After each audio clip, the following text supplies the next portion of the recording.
I don't know when it was, maybe in my early 20s. Proud people will be ruined. The humbled will be honored. So with great humility comes great honor. It's an old proverb. And, along with humility comes vulnerability, because when you reach a level that you're comfortable with humility, because it isn't a comfortable position to be in. When you reach that level of humility, you're going to grow tremendously, because you're going to be open to people's thoughts, ideas, advice, and you're able to listen at another level in terms of being open to what they're saying. Typical, lifespan of growth and experience. When I reached my mid-20s, probably, it was a time when I realized that, I felt that I knew everything, that there was nothing that I know it all. I don't need any help, basically. And a classic example, and it lives on till this day, is I'm not mechanically inclined. My father, your grandfather, extremely mechanically inclined. They learned because they had to learn to fix the trucks and the cars that they were driving. I, more of a exterior body work kind of guy, maybe a little more artistic. I can do the mechanical, but it's not my gift. So we need to buy a lawn tractor to mow our lawn.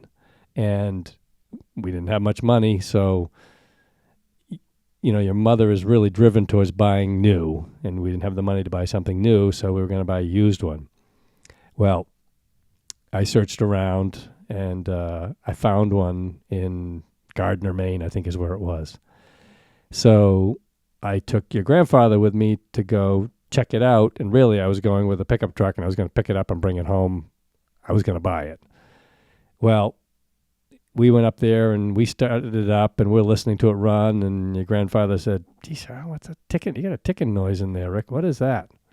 And I was just so, I don't think I've ever been as, don't bother me, I got this figured out, as I was right then. Loaded that up, drove home. That tractor lives on forever in our minds, because, what's it called? That damn tractor. That's the one. Because from the minute that I got it home, it burned oil. It had ticking noise. It was a problem with the fuel pump, I believe, and could not get that thing to run properly. It burned so much gas.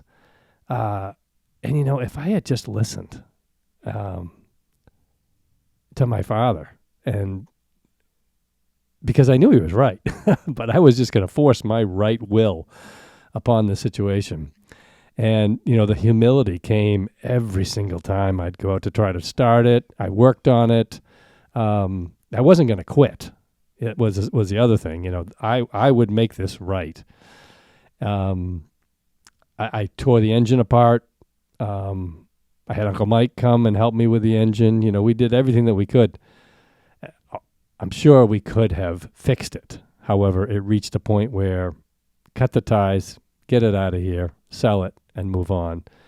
And so that for me was a time when I really realized I got to be open. I don't know everything. I got to ask questions. And I can't say that one situation turned the switch, but it was a pretty important one along the process.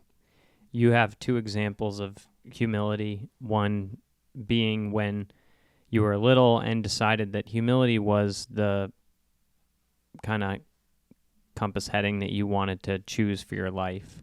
And then your second example is when almost that was further solidified because you went in the opposite direction of humility and paid the consequences. And,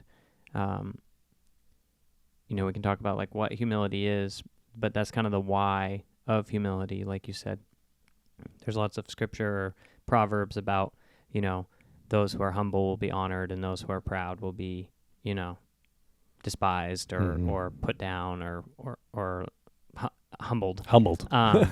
And, your your first example is, choosing that's something you want to try and do. It's a commitment to doing it. And the second one is, experiencing the pain of not doing it. Just because I want to be humble, or I want to be loving, or I want to be generous, doesn't mean I'm going to be all the time. I'm going to learn the value of those things, sometimes from doing it and getting the joy of doing it, and sometimes from not doing it and experiencing the pain of not doing it. I think the why is the most important thing to start with, and it's cool that just kind of came out naturally in those two examples. Why to be humble? Well, you didn't go brag about your good report, and you could have experienced a lot of pain around that of, your parents being like, well, Rick, we told you, why'd you go? Or your friends being like, oh, this guy is who is this guy? Toxic, who wants to be around him?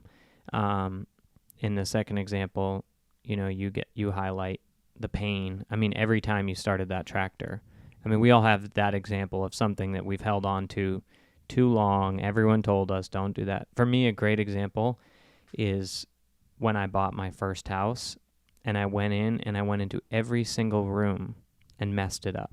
Not like messed it up, did something I shouldn't have done, just went after each and every room and was like, okay, I'll strip all of it. I'll strip the whole house and then redo the whole house, kind of batch process, versus going room by room by room. And I don't know who told me not to do that.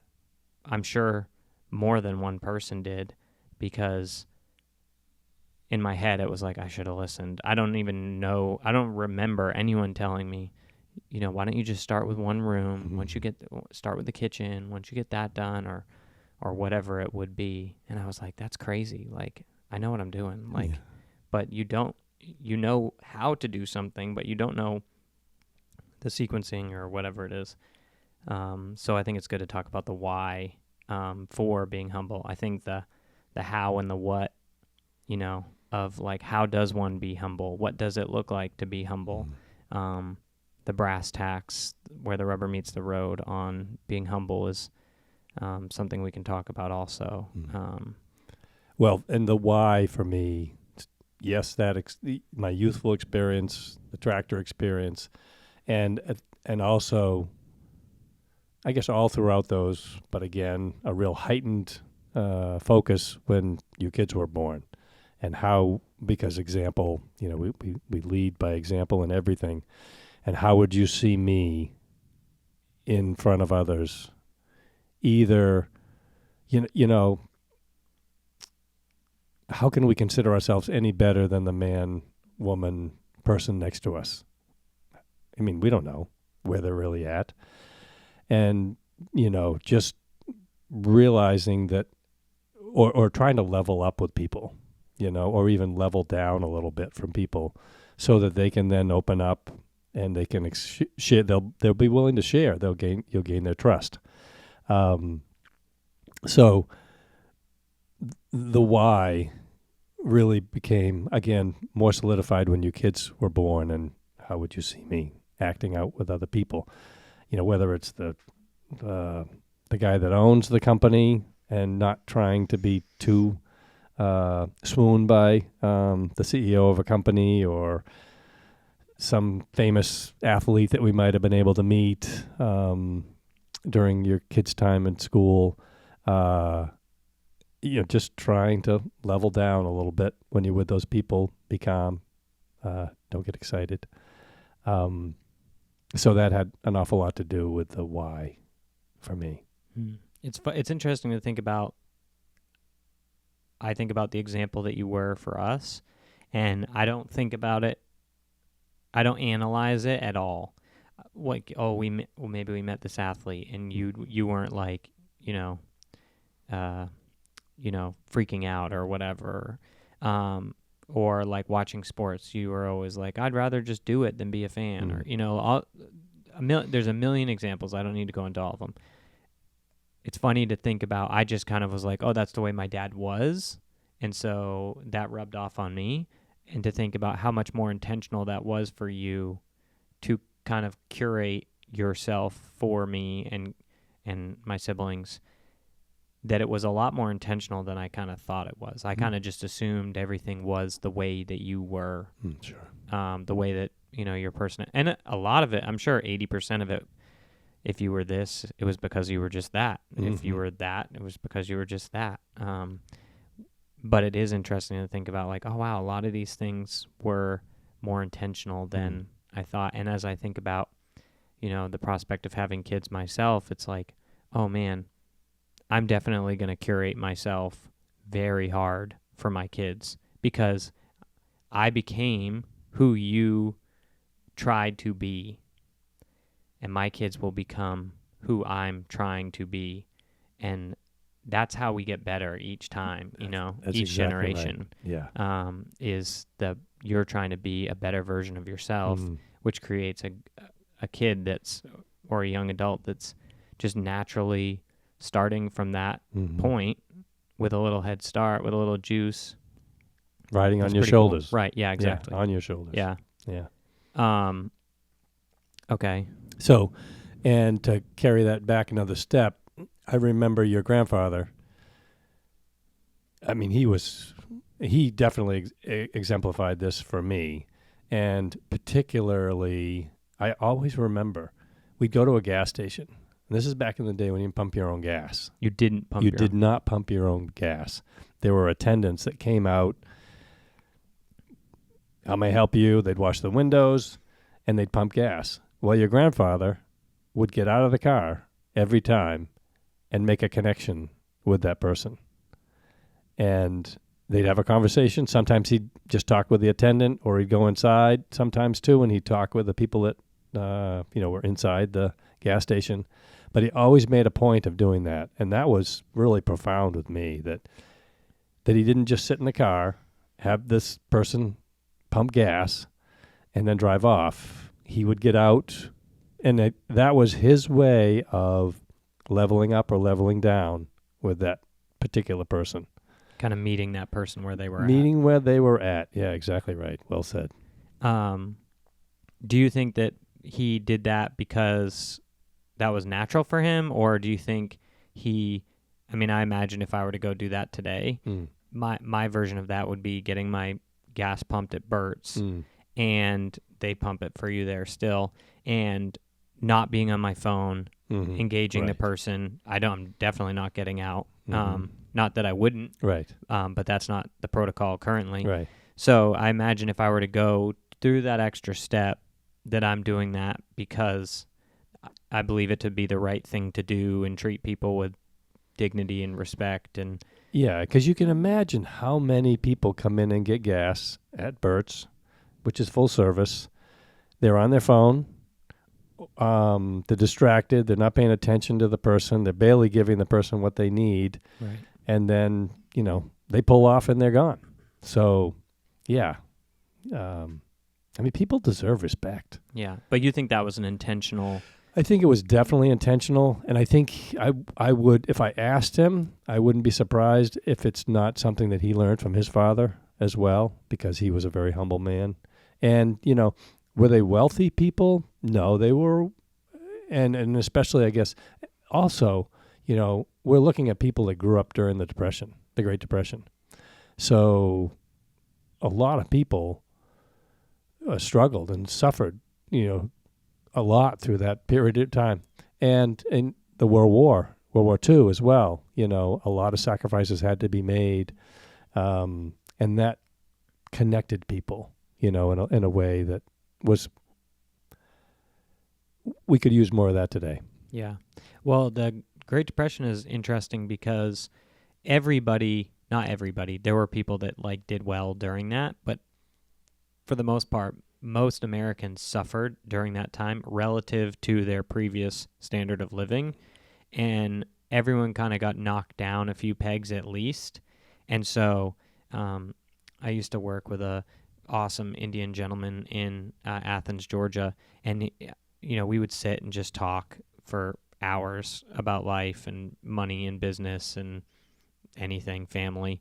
And he was Muslim, and he would teach me things from the Quran, and I would share we have the from the Bible or whatever. And he told me, he said, when you're climbing the ladder of life, you're going to pass people.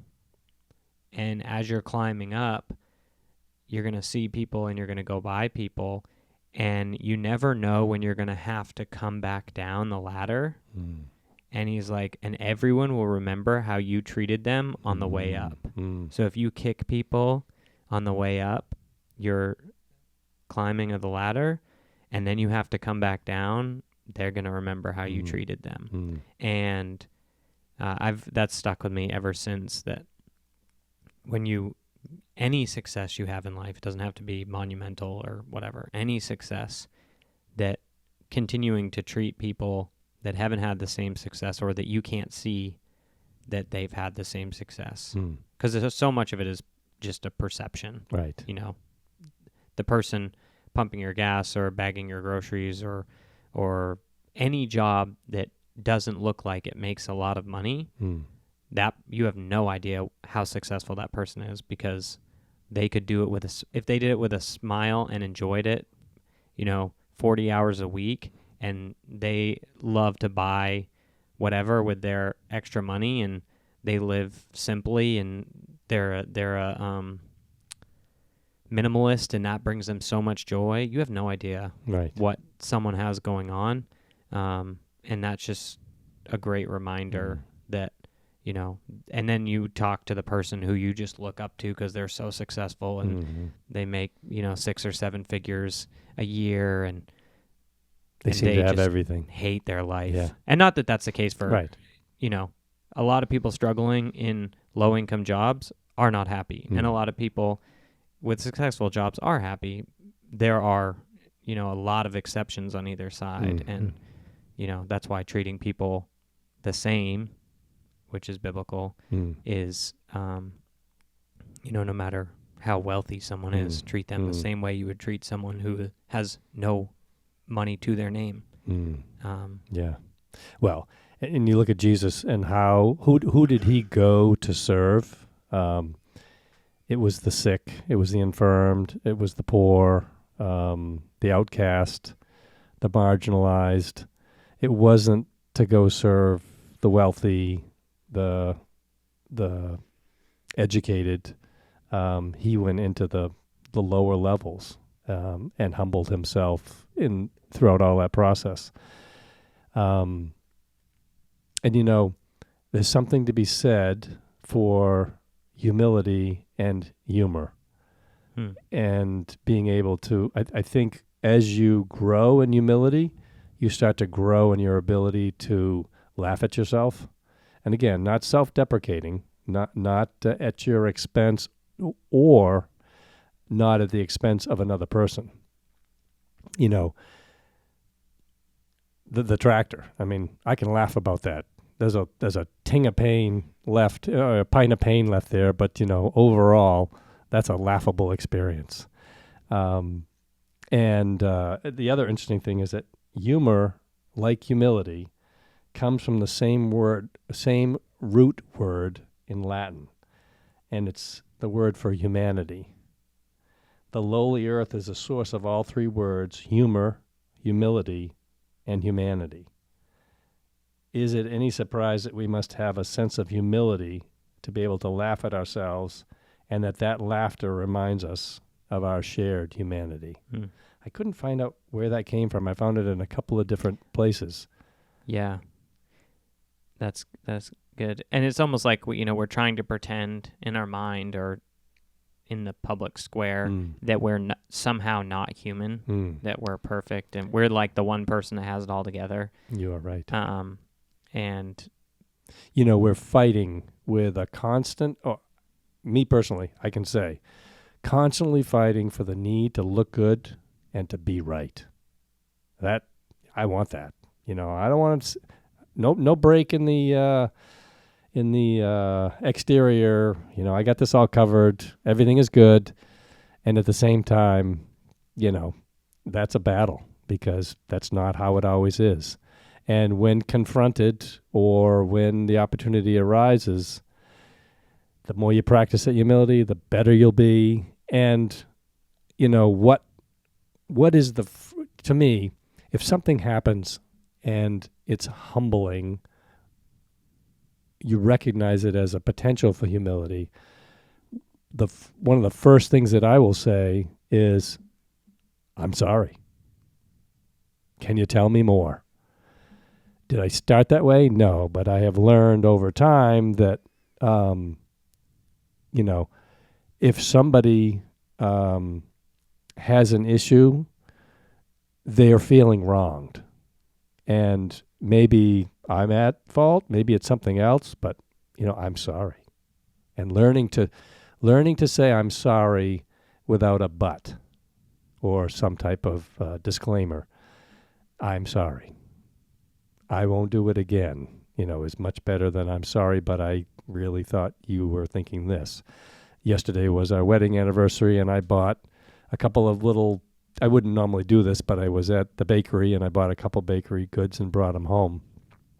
And been married for 37 years, and I forgot that your mother doesn't like lemon.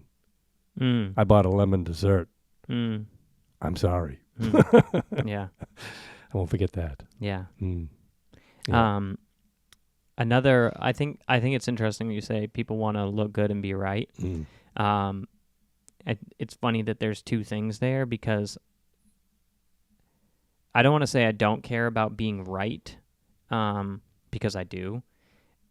So much of humility to me is like, or things that I latch onto. Different people latch onto different things for different reasons, and there are things that I latch onto are like, what's the way I can get from A to B fastest? Is typically the way things enter my field of view and get picked up by me. Whereas I know other people who want to do things the right way, which I do not care about doing things, or I shouldn't say I don't care about them. It's so much less of a factor for me that it's done right. If we're going to build something, or, we're going to move a pile of something from A to B, if you told me the right way to do it was this, but I have a faster way of doing it, I'll probably do it the faster way. I've seen that before. Yeah, I know you have. And that's good, because I've learned from it. Well, yes. And there's times where it's a weakness and you need to do things the right way. Like, for example, doing my first house. I should have done that the right way because I thought I could do it faster, but there's a reason there's a right way to do that. In the end, it might have taken close to, if not the same amount of time on your house, but it ended up being what it was. Yeah, well, and the thing if I gained any time, I sacrificed peace of mind and stress. And then on the other side, so that's where it kind of costs me. Where it benefits me is, if we need to do something in business, I'm going to constantly be thinking, what's a faster, more efficient way that we could be doing X, Y, or Z? And that will lead to, that's where like my visionary or thinking outside the box benefits me and other people. And that's okay. And the person that does things the right way will pay the price sometimes in time or whatever, but they don't have to worry about like all these, should have done it, in different ways. So for me, the why behind being humble is so much more about seeing that humble people go further faster. Because instead of arguing for the way that they see the world or the way things should be, or that they should be able to work 40 hours a week doing whatever and get the same thing that someone who Elon Musk, I mean, he can work 60 hours a week and produce 1,000 times what I can produce in 60 hours a week. Is that fair? No. But instead of arguing for, well, I should be able to make, more money for the same amount of time, I am instead trying to figure out how can I be more like someone like that who's figured out the right things to do that, bring more scale and more return. And I've just seen humble people ask questions. Humble people get answers. Humble people change what they're doing. Humble people go further faster. And that to me is why I want to be humble. It's not because, someone told me being humble's good. I don't care. I want to win in my own version of success. Because those people are humble, they're open to other people's ideas, and that opens them up to growth. Yes. In all, and not just whatever that particular area is that they're growing in, it'll help them grow in all their life. Mm-hmm. Yeah. Okay, we just took a little break there. All right, so we were talking about growth and using humility as a tool for growth. What else? Well, I like to go back to apologies. Okay. And I do think it's a conditioned trait to be able to apologize and just leave the words there. I'm sorry. And extreme ownership, Jocko's book. Read the book. It's a great book. What you need to take with you is those two words, extreme ownership. Own what you've done. Don't place blame. Don't try to find blame. Don't make excuses. Own it. Even if you feel like it's not all yours, because that's not an apology. That's an argument. And what if you're really wrong? I had an experience yesterday with some scheduling, and I had said a date and somebody else heard another date, or I heard another date from what I said, and it was clearly in the notes that I had said this other date, and I could have argued. I could not have been opened to looking back in the notes and seeing. I could have immediately said, "Oh no, you're not right." And that's not it. I said this or that. The pause, the power of the pause, mental, verbally, whatever. Take the pause. You'll be humbled in the most positive way versus humiliated. Yeah. People aren't going to remember what you said if you said "I'm sorry." And you didn't say but. They're not going to remember the specifics of what you said. They're just going to remember that you apologized and owned it. If you say, "I'm sorry, but," or you just launch into defense, they're going to remember every single thing you said. And not just remember it, but remember it with disdain. And they're going to take everything you said, write it down in their brain, and create counter arguments for why you're wrong each and every time.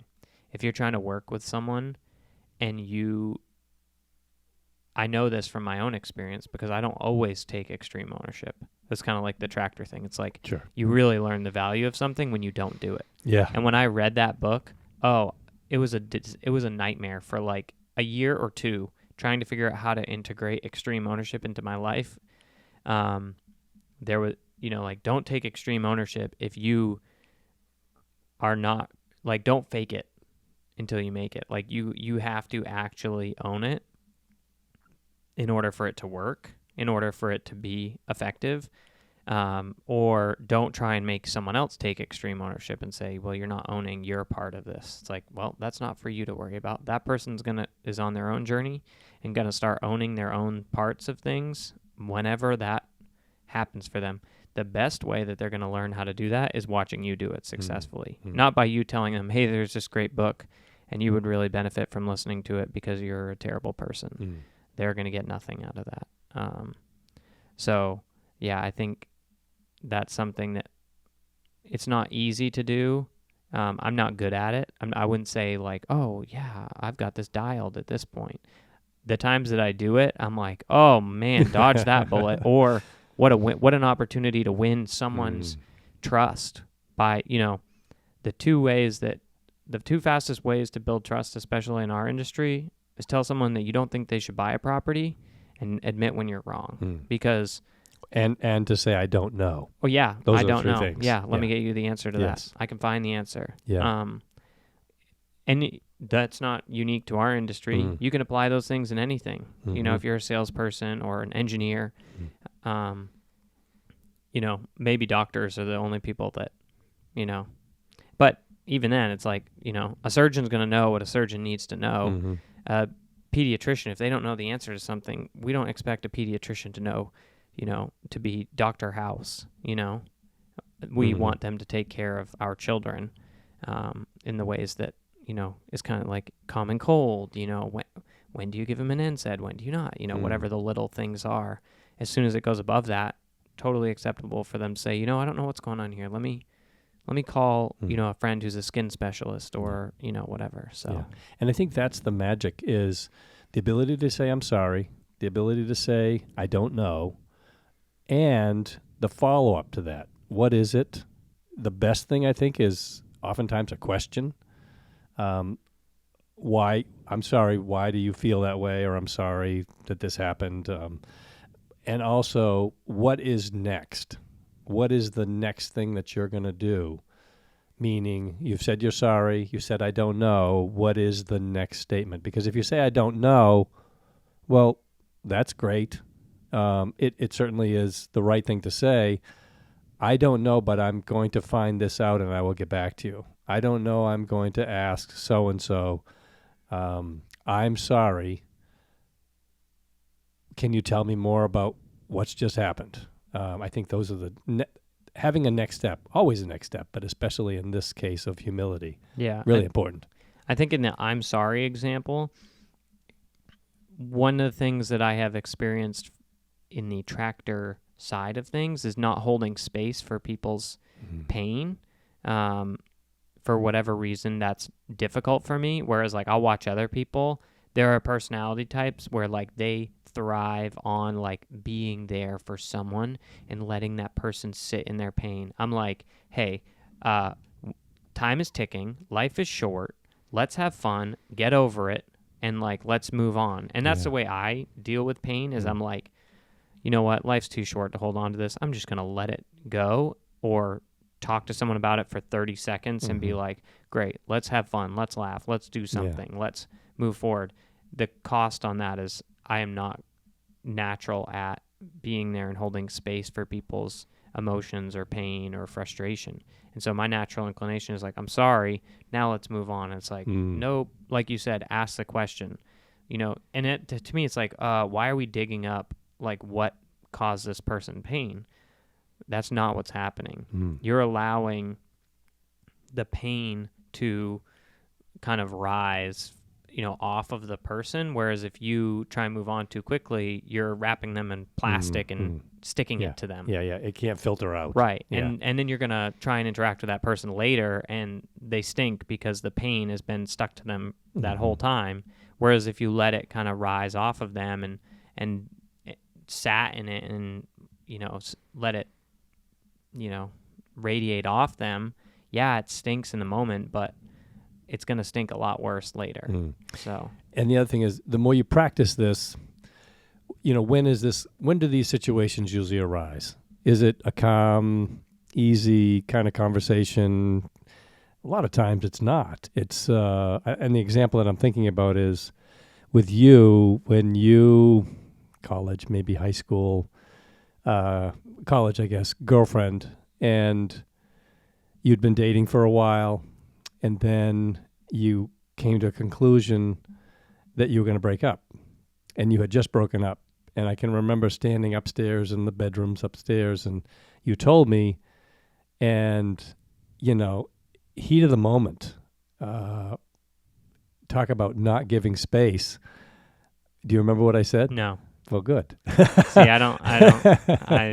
because I've moved on. Yeah. That's the way that. Well, that's the way I am too. So that's maybe why I responded in that way, because I immediately move on. Hit me with pain, and I'm done. Yeah. In 10 seconds, it's over. Yeah. I might remember it, but I'm gonna move on. Right. But that particular, you said I had just broken up with this girl. You were clearly upset, and I said, okay. Now you got to suck it up and move on. And that was how I took your, humility that you were offering me. And I knew it was really hard, period, for you and time. I could have given you a little more space, even though I knew you could handle it. Yeah. Yeah. I think being inclined on the spectrum of things towards something, and that, we often take the tough people and we're like, well, that person's tough. So I'll be what they need, you know. I have a few friends in Georgia that are like, you know, see me as that, and I'm like, well, yeah, that's what I put up, or that's the way I think about myself. But that's in the spectrum of things. Compared to other people, I'm, you know, more rigid in my emotions or quick to move on or whatever. That doesn't mean that there's nothing there or that that's what I need immediately. It's just going to happen faster maybe than, you know, someone who's much more emotive or sits in that place for longer and wants to process through it. And that being said, just because I'm that way doesn't mean it's what I should be striving for. Oftentimes we should be leaning more towards the middle. The person that, you know, is very sensitive and wants, you know, all their emotions to be heard and felt and seen, that person might need to work towards the middle on, you know what, I can handle this, and you know, I was hurt by that, but I don't expect an apology. I don't need an apology, and I need to maybe be like, hey, like I was kind of hurt here, and processing through that, and maybe telling the other person like, hey, this hurt me when you did X, Y, or Z. I try not to do that ever. Maybe I need to lean more towards the middle, or the person that expects an apology every time, maybe they need to learn that it's okay if you don't, you know, tell someone how you feel and that you can, you know, move on without that. I'm not saying that is true. That's just the way I feel about it. Yeah. But yeah, that's a funny example because there aren't a lot of times in my life where I can remember this didn't go how I wanted it to because I'm such a like, oh, well, it was meant to be, you know, whatever. But there are a few things like that in life where you really can't just like pretend it didn't happen or pretend like it's not causing you pain. And that's when, you know, you really have to grow outside of, you know, just being a robot. Yeah. And, you know, I don't think of this as a trying to put this right. So as I was growing up, my focus was on the family business, the moving business at that time, and I was going to run that business. I'd sit on my grandfather's lap and say, you know, someday I'm going to be in the moving business, Grampy, and my goal was to run the company. And you know, I worked towards that, educated myself towards that, and then when that changed, there was a twinge in there of the humility of that not happening for me, because I had planned for it. I had announced that to everybody that knew me, knew that's what I was going to do. And when that opportunity went away, I could have let that be a very humiliating experience. I did to some extent for a very short period of time, but moved on and happy for it. Yeah. I've been listening to a little bit of Rob Dyrdek, who is he had a TV show, Robin Big, on, I think it was MTV or something, that was really popular, and then he started this Fantasy Factory, and he has this show, Ridiculousness, and he it's kind of like America's Funniest Home Videos type show, and then he started the Professional Skateboard League. I can't remember what the actual acronym is. But he talks about constantly reinventing yourself. And, you know, that's what you kind of had to do when the moving business ship sailed, is reinvent yourself and say like, okay, this is not my identity. And that people that have their identity rooted in something greater than their vocation or occupation or career or job or spouse or whatever, usually move through those things fairly seamlessly, because, oh, that ship sailed, another one will come in, because their identity isn't, well, I'm supposed to be the CEO of a large local moving company. Their identity is, well, I'm supposed to be a leader, or, you know, I'm loved or whatever. And so when one thing comes and goes, they're just looking for the next ship that's going to allow them to live out their true calling, which is, I'm meant to be successful. I'm meant to be a leader. I'm meant to help other people. Instead of selling a moving service, now I'm helping people move by selling their house, or, you know, whatever. It's just a slightly different calling, but it's the same ultimate calling, which is, helping people or leading or whatever. Yeah. Yeah. And you mentioned humility in relation to love. And when you are humble, it opens you up to be able to be vulnerable. And from the vulnerability comes growth. And from the growth is when you're really able to open up and love people, in a much, much deeper way, meaningful way. And, if you look at the why, love is always the big why. There's this pervasive lie, too, that there's some kind of power structures that are important to keep intact.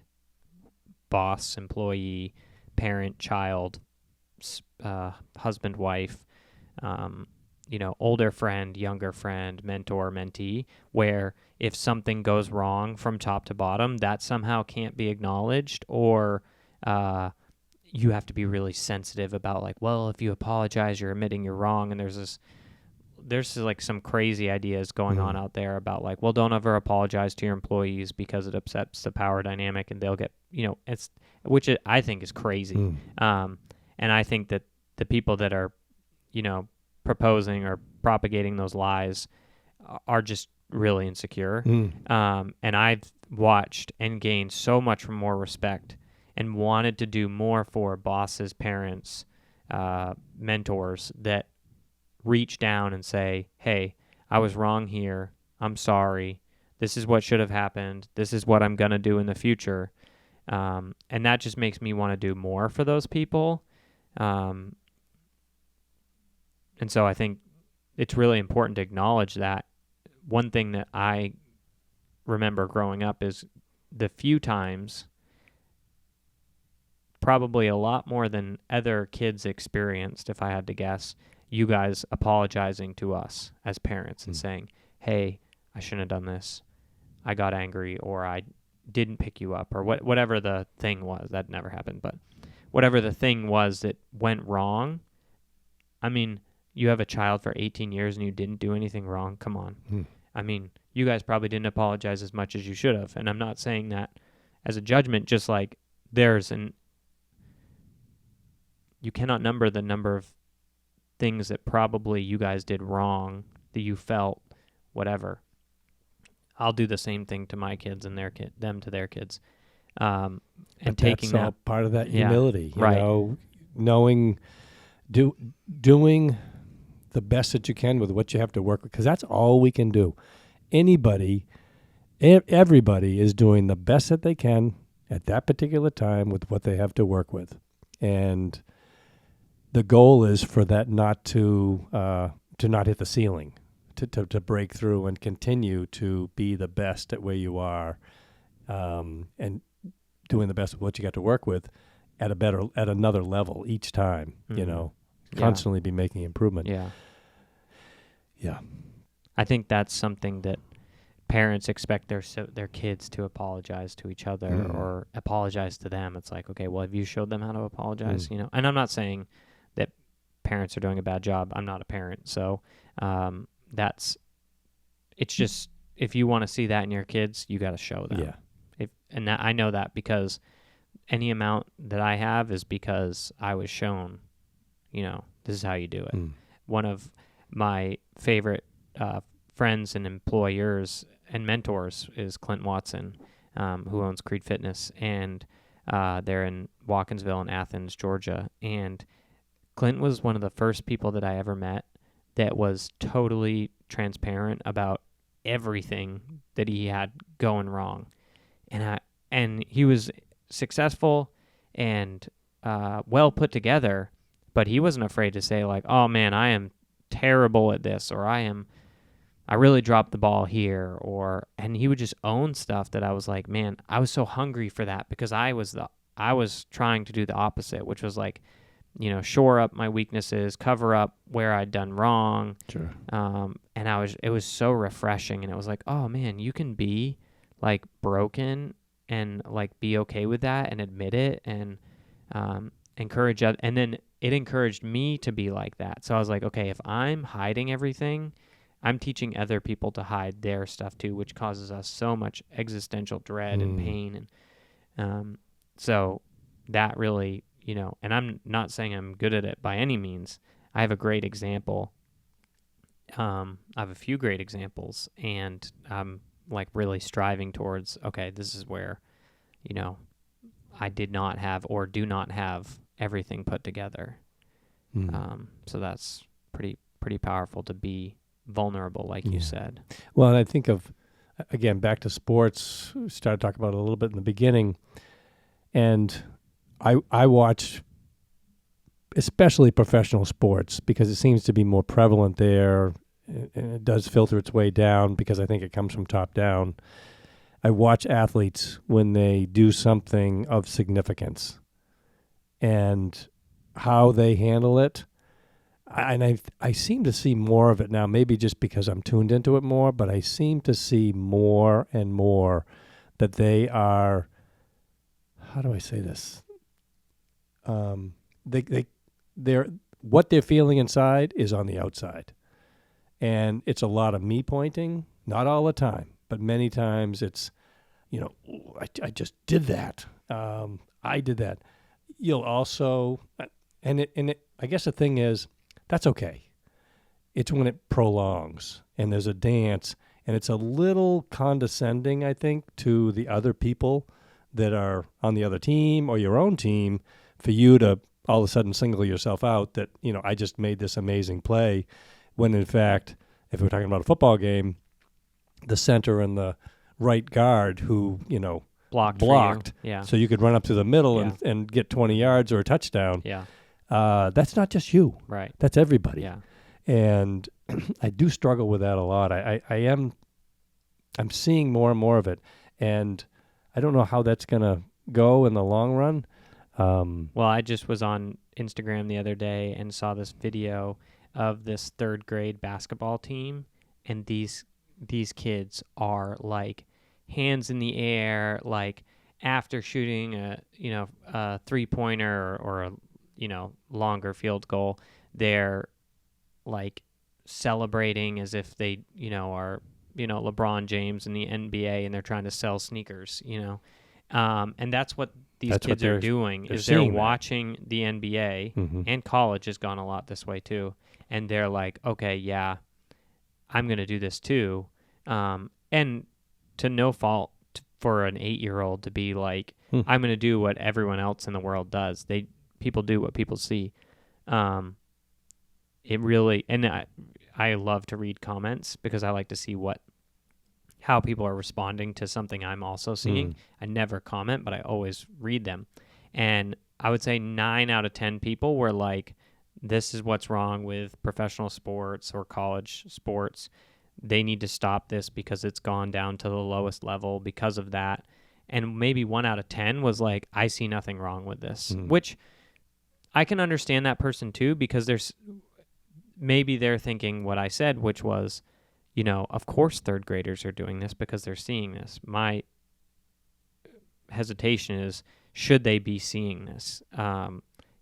People used to get fined for celebrating. Yeah, I mean, I don't know if it is still the case, but I remember the first time I heard that if you spiked the ball, it was like a $10,000 penalty. Which the problem with that is it's a minor penalty. $40 million a year. Yeah, that would be like here's $10. You fining me, a penny every time I don't show up to work. It's like, cool, I won't be at work this year. Yeah. There's great satisfaction in me spiking this ball and knowing it cost me $10,000. It's almost better that they get fined. Whereas if you couldn't play, 3 games and your stats started getting affected, that stuff. And I'm not saying that's what the penalty should be or that I know what it should be. I don't.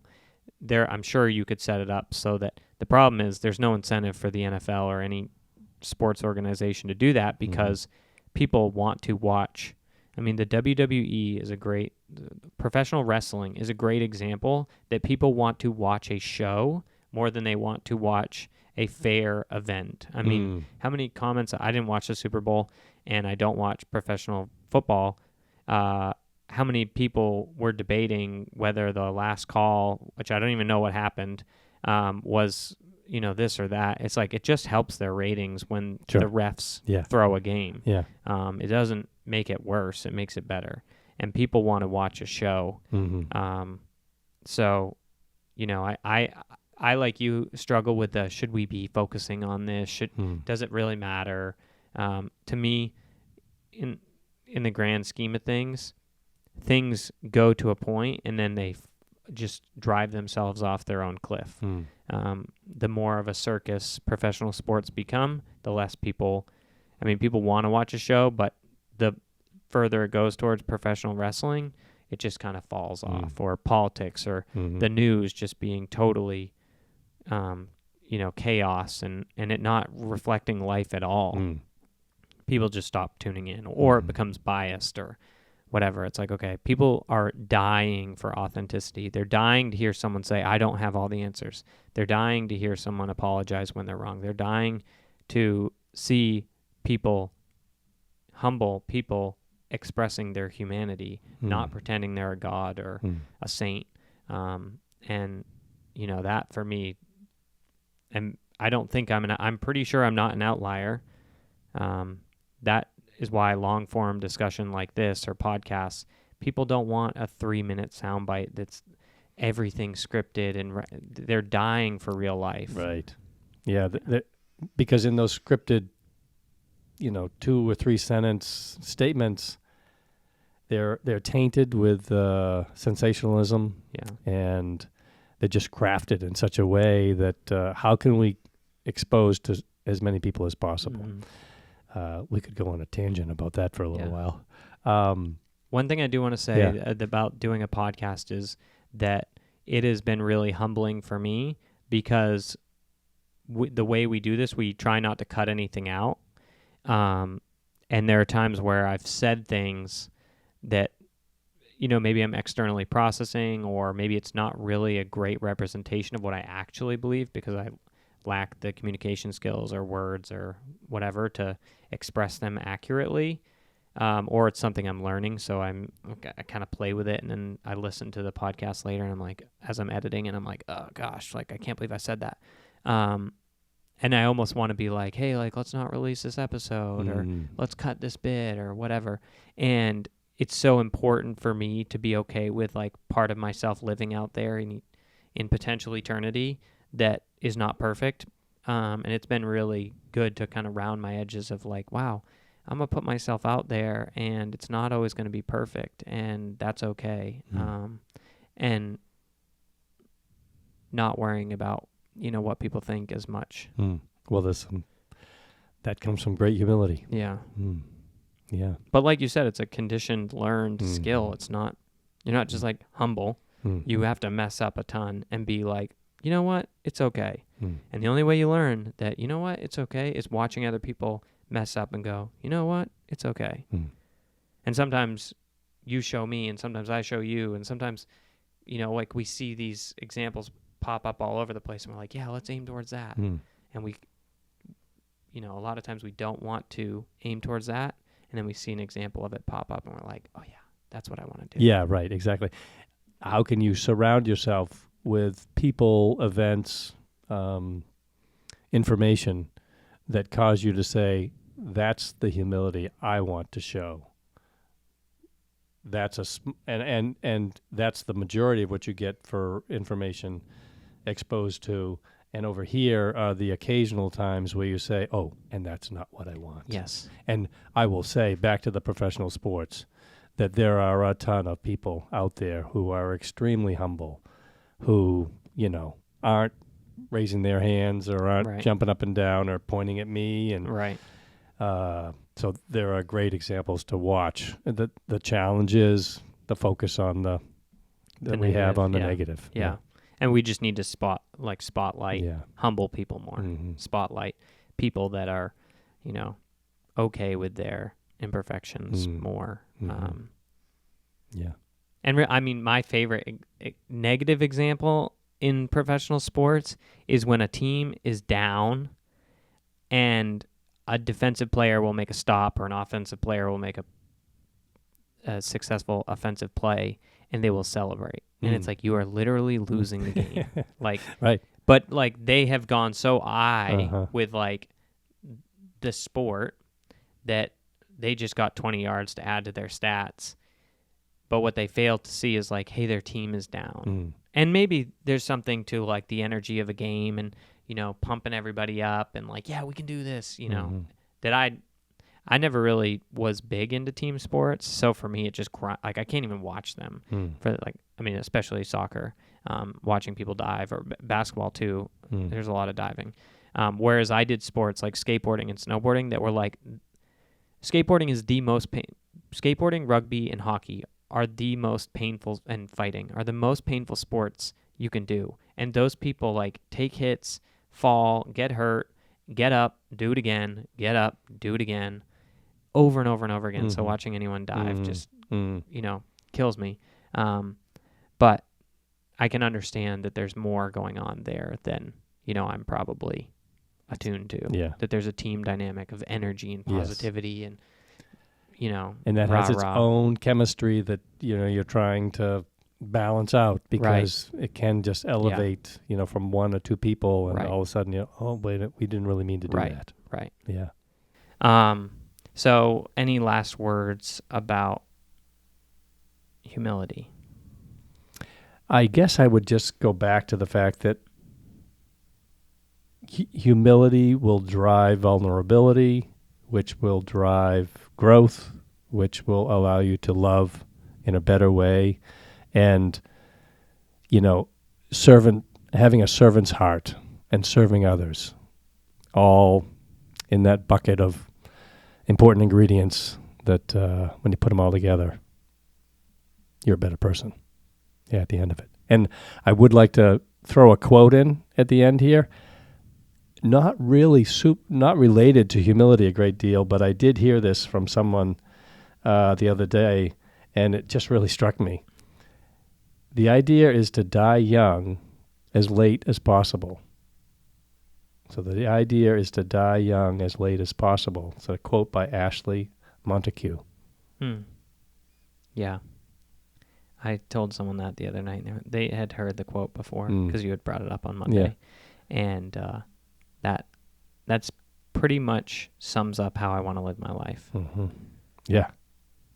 I mean, there's a lot more. Like, I mean, we shouldn't have said anything after you just mic dropped on the humility summary, but I'm glad you did bring this up. There is a lot more going on to life, such as what you just talked about with humility, as far as living your life in a certain way, especially physically. That quote pretty much sums it up for me. The goal is to die young as late as possible. Right. Yep. That's good.